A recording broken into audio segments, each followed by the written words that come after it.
Hi, thanks for watching. Okay, so this is part two of my analysis of Ruby Franke and Jodi Hildebrandt. Okay, I did need a couple videos to really, even for myself, to fully understand, just how narcissistic both of these people are, in my opinion. It's just my opinion. How I see them as narcissistic people, and also how I see sort of their religious background as sort of expressing itself in their narcissism. It is my opinion that if you do come from a religious background, even if the religious background is toxic, that's not necessarily going to make a person pathological or psychopathic or whatever. But if somebody already has a psychopathic temperament or a narcissistic temperament, obviously a religion can almost be a vehicle for some, so almost like turbocharging it could almost turbocharge their narcissism or their psychopathy. At least in this case, I think the religion almost became a vehicle for their narcissism. Okay, so basically, I just like to talk a little bit more about how I see both Ruby and Jodi as being pretty narcissistic, in my opinion. But I'd like to specifically focus on how when a person is in a narcissistic, if somebody has narcissistic, let's say, neurology, or if somebody is in a narcissistic state, let's say, and by the way, I do believe that a person who is clinically narcissistic, I do think there are ways that one can become less narcissistic. I really believe that. But I'm just saying that when you are in a narcissistic state, okay, even things like truth, even things like an obsession with truth seeking, if you're not really careful about how deep the narcissism is, if you don't have kind of a self-awareness about how insidious the narcissistic state really is, okay, even the pursuit of truth can actually be within the narcissistic bubble, basically. And it can, in a sense, if you think of the narcissistic bubble as being almost like a fantasy space, sort of separated from reality, or if not a fantasy space, just kind of an isolated space of reality that's sort of isolated from the broader reality of one's environment, or the rest of the world, basically within that state, if you start to get into truth seeking and you're not aware that you're already kind of separated from the broader reality, then even when you start seeking truth, you can sort of stay within that bubble and sort of almost exacerbate the narcissism, because you sort of turbocharge the narcissism by almost reinforcing this idea that you're all about truth and that you're getting closer and closer to the truth. So in a sense, if you're not aware of how insidious and how deep the narcissistic state really is, when you actually start seeking truth and you start seeking, like say wisdom or whatever, you can almost become more narcissistic, just because you start reinforcing the separation of your reality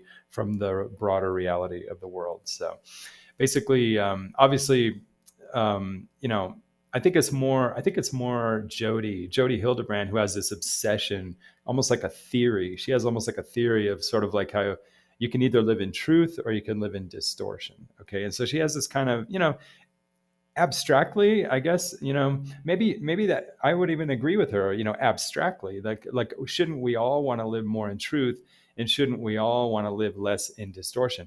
The problem is that this theory operates within Jodi Hildebrandt's own narcissistic mindset. Okay. And in a sense, when she actually plays out her theory and the way she actually deals with people, she actually shows that she's not really living in a broad sense of truth, okay? Because she's sort of living in her own truth, okay? And you can sort of see that in the sense that she doesn't have a very realistic sense of how other people actually function, and how, like, let's say if somebody's having a behavior problem, okay? Yeah, I agree. It would be nice. We could all aspire to have better behavior. We could all aspire to be more honest. Okay. But part of truth, part of the reality of the world, is that when a person is in a position where they're maybe having trouble with honesty, or they're having trouble with their behavior, in reality, it's really hard to get people from black to white. In other words, to get them from 0 to 100. Sometimes, in most cases, people improve through steps. Okay.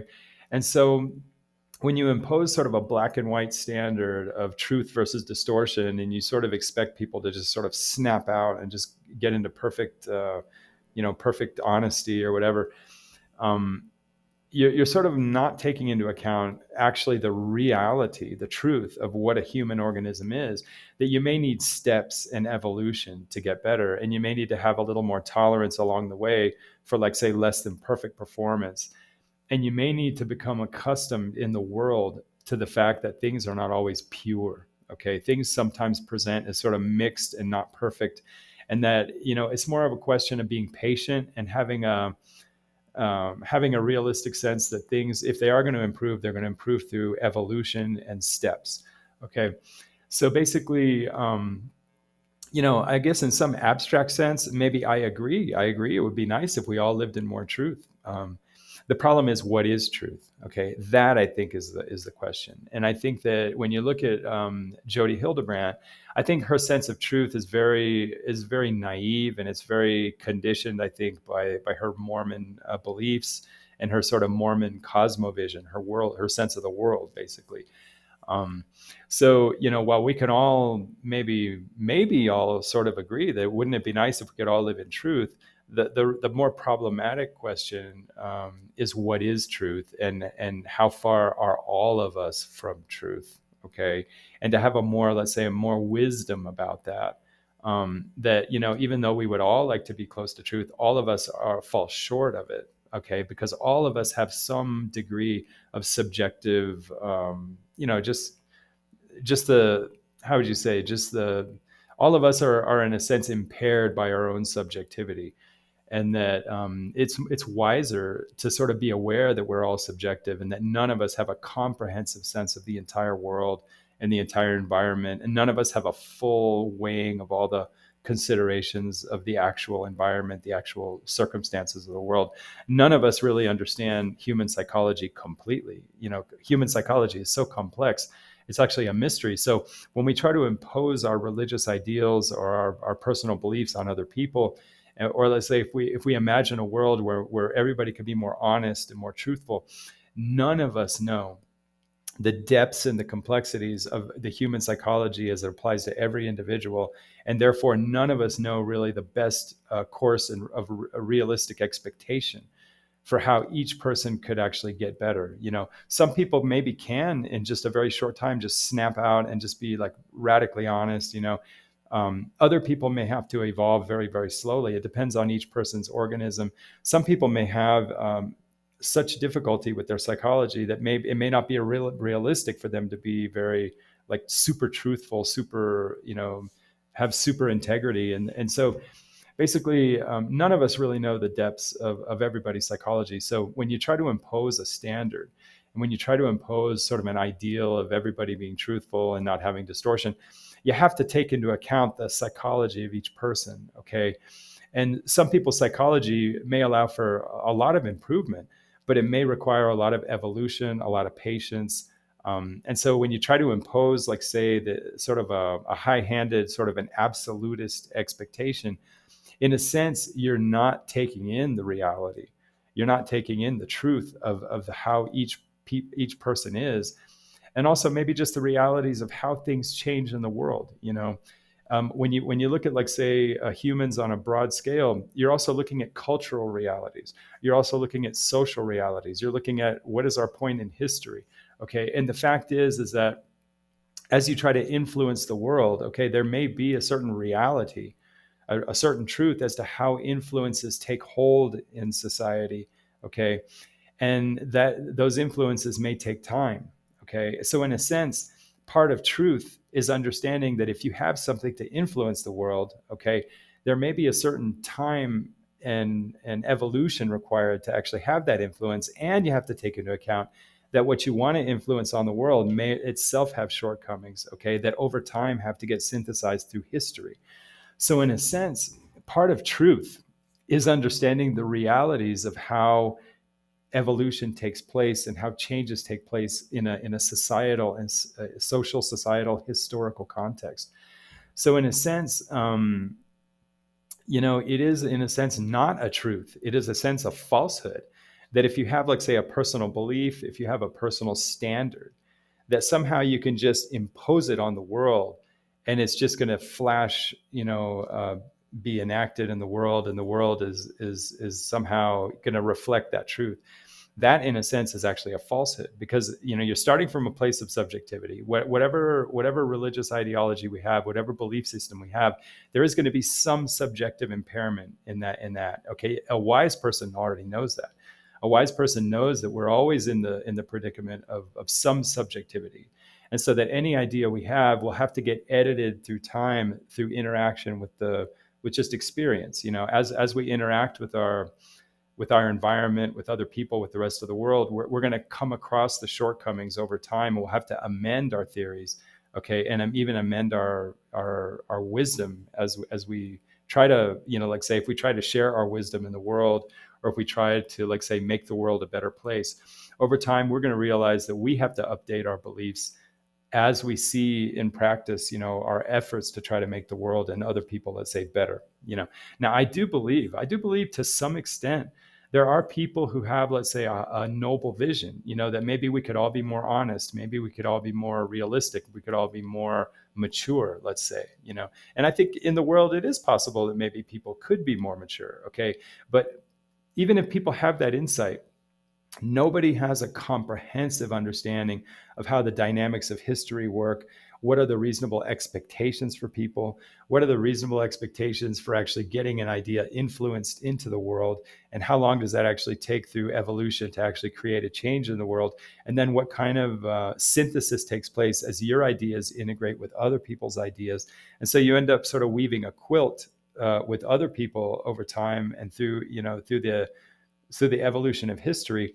And so it's not like you can just have some beautiful idea and it just gets enacted in the world. That is not only naive, but it's actually false. That's not even physically how ideas get, let's say, injected into society, and how they get evolved into, let's say, a broad reality for everybody.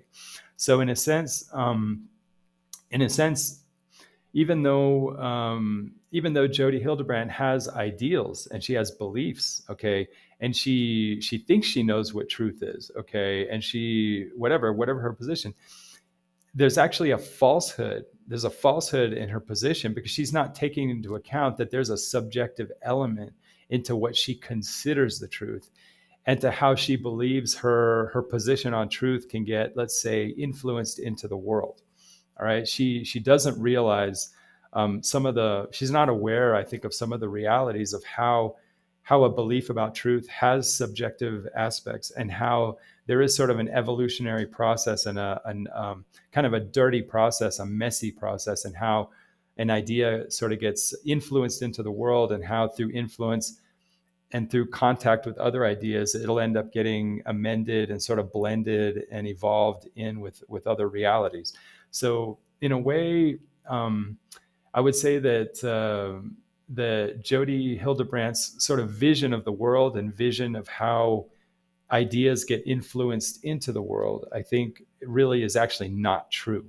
Okay, her position, because it lacks maturity, and it lacks a wisdom concerning the subjective elements and the realities of how influence takes place in the world, and it has to interact with the influence of other people's ideas and other people's realities. Okay, so basically what we end up here with basically a classic example of how, because I think Jodi Hildebrandt, even with all her psychological training, even with all her mental health expertise, so to speak, or her education, she seems to have a troubling lack of understanding of her own, let's say, subjective limitations as a person, and sort of a lack of wisdom and perspective.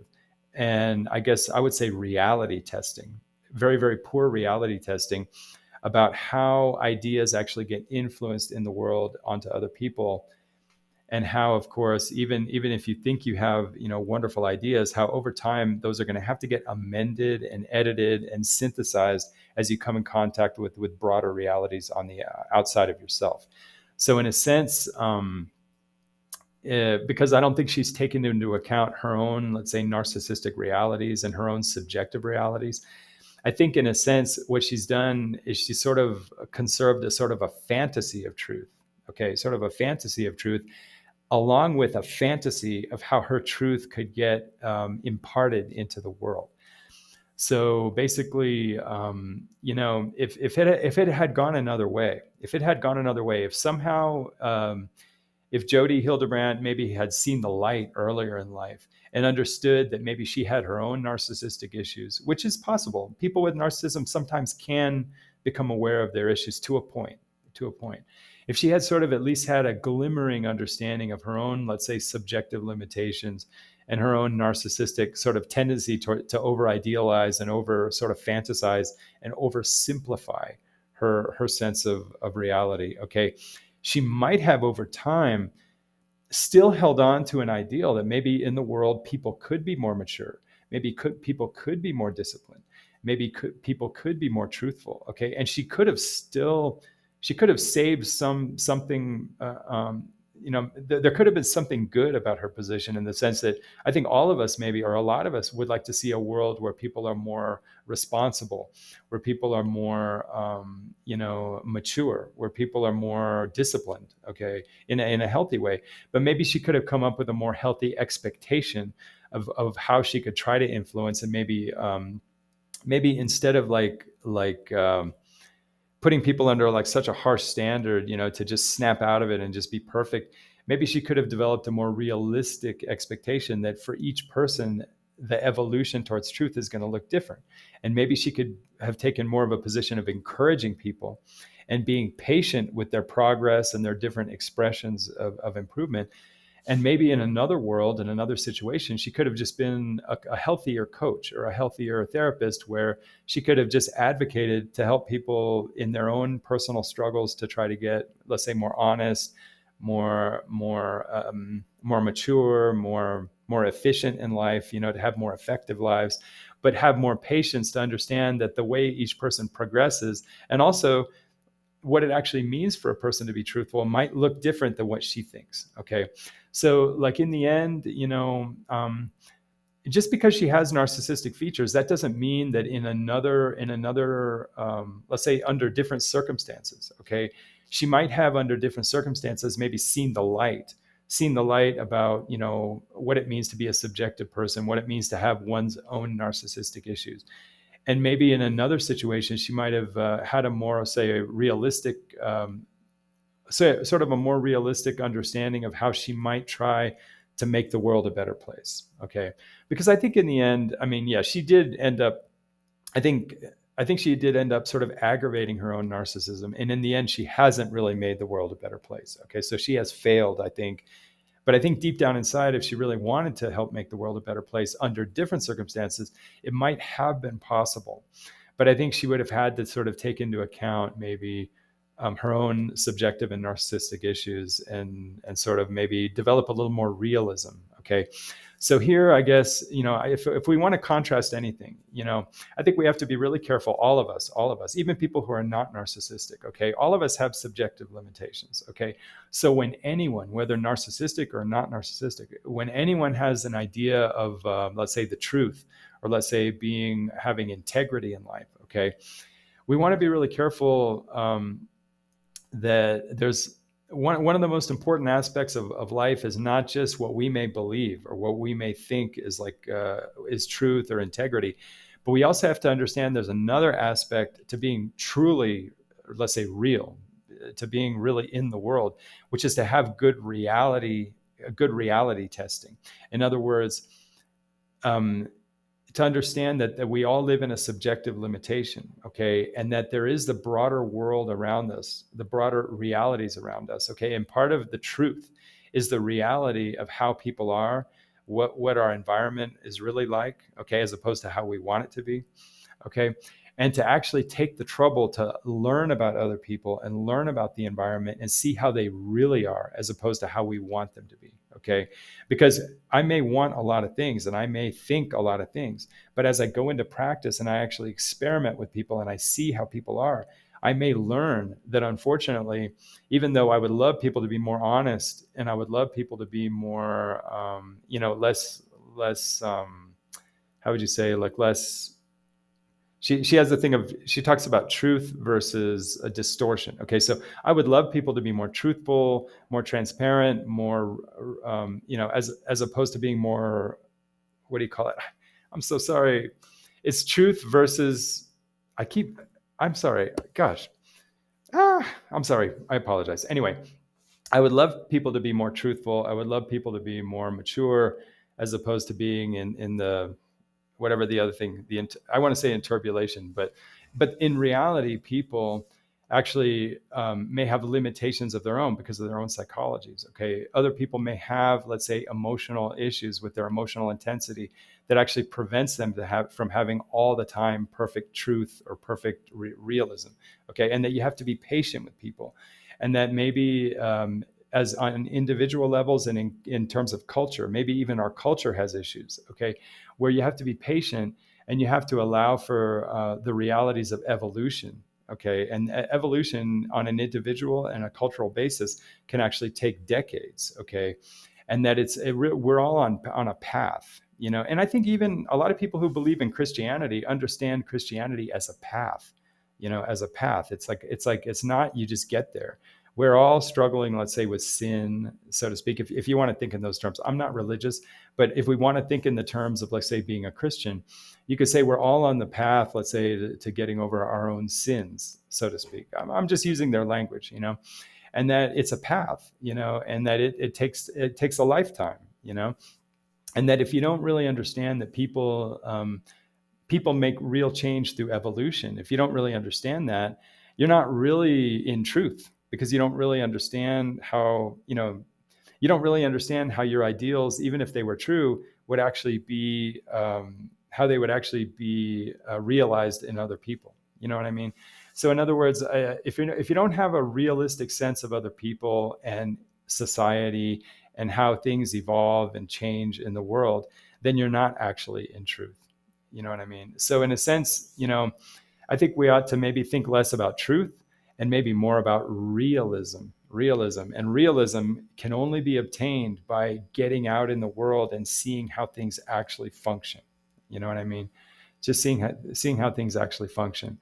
So, I would love to see people less distorted. Distorted is the word. I lost the word distortion. So, basically, if for Jodi Hildebrand, if maybe the enemy for her, the devil for her, is distortion. Okay.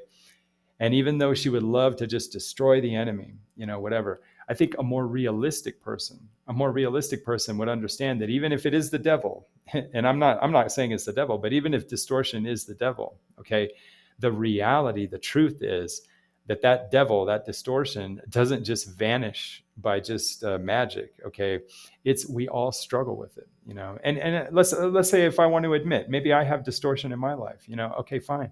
And maybe I almost agree. Wouldn't it be nice for us to have less distortion? Yeah, maybe it would be nice for all of us to have less distortion. But the fact is that if distortion, as I see it, from my experience, if distortion is a psychological phenomenon, okay, it's almost like fire, it's almost like intensity, whatever. All of us struggle with that. And and the fact is that if we want to see, let's say, less distortion in our lives, from my experience, okay, that takes time, that takes evolution, and it doesn't just go to zero. It's something that just kind of, it has a light. It's like inflammation. When you have inflammation, sometimes your inflammation goes up, sometimes it goes down, sometimes it goes up, sometimes it goes down. Over time, you want to see inflammation. Maybe if you can find a way to make it go down, it's going to have its ups and downs as it goes down. You know what I mean? And I think the same thing, if we want to see, let's say, a future where people have less distortion, I mean, the fact is that'll have to be an evolutionary process, and each of us as an organism, the distortions that we have, it's going to take time and evolution in each person's life for those things, for us to learn how to tame our distortions. Okay. And so in reality, distortion is not something we can just vanish and just vanquish. It's not that simple, but you have to get out in the world, and you have to see people, and you have to see history, and you have to look at societies, and you have to look at cultures, and you have to look at people on an individual and on a social level to understand how these distortions in the world, they're not just, it's not just a simple cartoon object that you can just make disappear. It's not that simple. And so I think, in a sense, it's not like, oh, we have to learn to live with the devil, whatever. But yeah, in a sense, if distortion is the devil, in a sense, we do have to sort of accept that you can't just make it go away by snapping your fingers or just having a good attitude. It's something that we all struggle with. You know what I mean? And I think that much more realistic position, if you really see that in the world and you're realistic about it, okay, that is really a higher truth in a sense, okay, because then you know that you have to be patient. And even though you'd like to see a world just spick and span, just perfectly clean and pure, where everybody's just perfectly truthful, what you're going to realize is that's just too simplistic, okay? And that's a higher truth, okay? And with that higher truth, you can sort of take, let's say, the frustration of that and just develop maybe more patience, you know. So in a sense, even though, you know, Jodi Hildebrandt talks about, you know, being long suffering and learning how to tolerate frustration, she's not actually tolerating the frustration. She's not tolerating the frustration of how her vision of the world is actually very cartoonish, and how the actual world is, and how what we can have as expectations for the world is actually much more complex and much more nuanced than what she thinks. Okay. So that in a sense that she hasn't put herself in a position to have more patience with the world as it is, because I don't think she has reached a point in her personal development. She hasn't gotten over her own narcissism to fully take into account how the world really is and how people really are. Okay. So that's, you know, that's kind of an immature position, kind of a basic narcissistic position. And I guess I see sort of Ruby as, you know, Ruby doesn't seem to have as much theory as Jodi. So I don't know that Ruby is like in the same position, but you can see how Ruby basically has a very simplistic sense with her children of what a human being, how a human being actually adapts to rules in the house, or like a behavioral code. Okay, she kind of has this idea that people can just get into perfect behavior, and even if a person could suddenly have perfect behavior, I don't think she's taking into account what the price you might pay. Like, say, when a person gets into perfection, perfectly performing exactly what the parents want, or whatever the religion tells you to do, when you get into that robotic perfectionism, you may sacrifice a lot of other mental qualities, you know, and you may not, how would you say, like, I think we pay a dialectical price.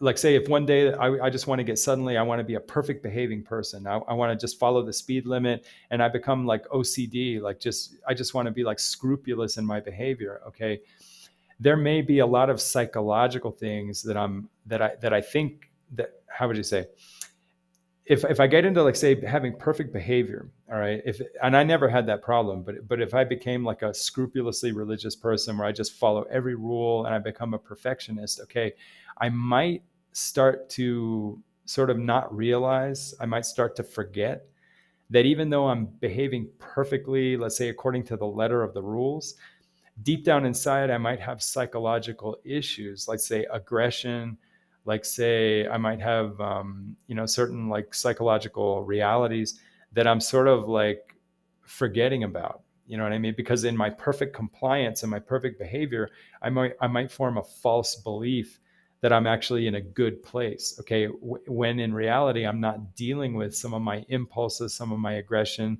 and also maybe, like is the case with Jodi Hildebrandt, maybe some of my reality testing.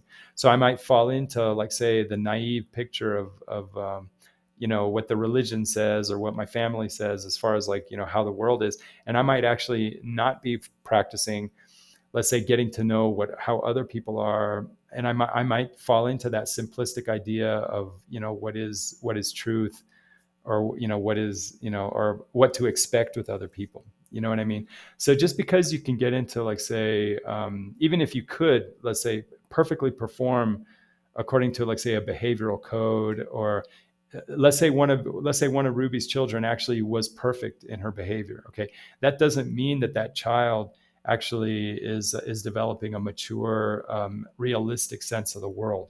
What they're doing is they're just becoming a robot of good behavior. Okay, and just being a robot of good behavior does not necessarily mean if you become a robot of good behavior, that does not necessarily mean that you're actually developing as a person who has good, realistic sense of other people.